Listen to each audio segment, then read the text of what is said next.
Bueno, aquí a Tiana, al segle XIX, principalment la segona meitat del segle XIX, es van muntar moltes entitats de diferent tipus cooperatives. Entitats que buscaven, diguem, un bé comú a base dels socis. Una d'aquestes entitats era per les quintes, per la mili. Eren uns anys que, aquests de pagant Sant Pere Canta, les famílies benestants es podien lliurar de la mili pagant una quota o una taxa i te lliuraves de la mili. Per tant, no totes les famílies es podien permetre aquest gasto, aquesta expensa, i llavors aquí a Tiana es va formar una entitat, una mútua, per pagant una quota quan el teu fill arribava a l'edat del servei militar, la comunitat pagava la quota per lliurar el teu fill de la mili. El més important de tots els que van haver-hi als segles XIX és el Montepío, que es va muntar als anys 40 del segle XIX. Era el Montepío de Sant Antoni. I aquest era el Montepío dels paletes, dels mà d'obres. Però va tindre la singularitat, front a altres Montepios que es van muntar després, que amb aquest es podia muntar qualsevol veí de Tiana, o sigui, fos o no lligat a la feina de mà d'obra o a la feina de la construcció.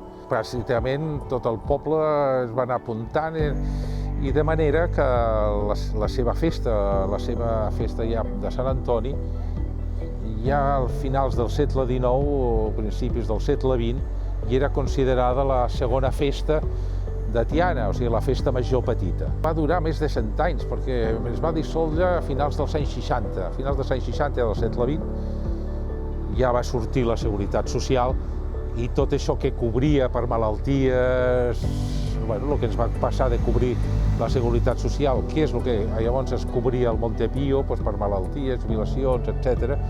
A l'haver de la Seguretat Social, fora de nous socis, es va donar de baixa la gent i es va dissoldre. Una altra cooperativa, també bastant important, va haver-hi, es va muntar cap a l'any 80 o així, aquesta era una cooperativa de consum. I tenien la seva botiga, i aquesta botiga va durar 20 i pico d'anys. Estava al carrer Sant Pau, es deia l'Obrera Tianense, també tenia molts i molts socis, i aquesta sí que estava dedicada pel consum, i va morir el que era el gerent, va continuar el fill del gerent, la gestió d'aquest fill no va ser gaire bona i en 2 o 3 anys ja va portar la ruïna a la cooperativa. Altres Montepios, com els dels Labradors, del de Sant Isidre, etc., també durant temps van estar aquí a Tiana funcionant amb la col·lectivitat, cada un amb la seva. La cooperativa aquesta, que hem parlat, l'Obrera Tianense, al carrer de la Pau, també tenia, junt amb les botigues o així, també tenia un bar. I el Montepío, també que hem comentat, de la importància que hem dit de la seva festa, és que ja a partir dels anys 80 també ja surten referències a diferents hemeroteques, ja de La Vanguardia i d'altres diaris, a finals del segle XIX, principis del segle XX, i surten referències de la celebració de la festa, que era l'orquestra que hi anava, etc., per donar més del Montepío aquest, que com hem dit, que eren èpoques que totes les festes o totes les accions que es feien al poble de Tiana no eren cap d'elles organitzades per l'Ajuntament, sinó que totes eren organitzades per les entitats. Actualment el tema cooperatiu no em consta que estigui molt viu.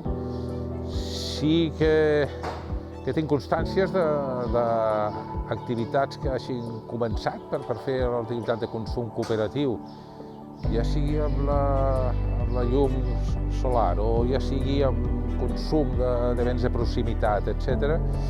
He vist convocatòries, però després em sembla que no conec cap que hagi quahat. Potser hi ha alguna que estigui funcionant, però a mi no em sona que actualment cap d'aquestes iniciatives pues, hagi pogut quajar.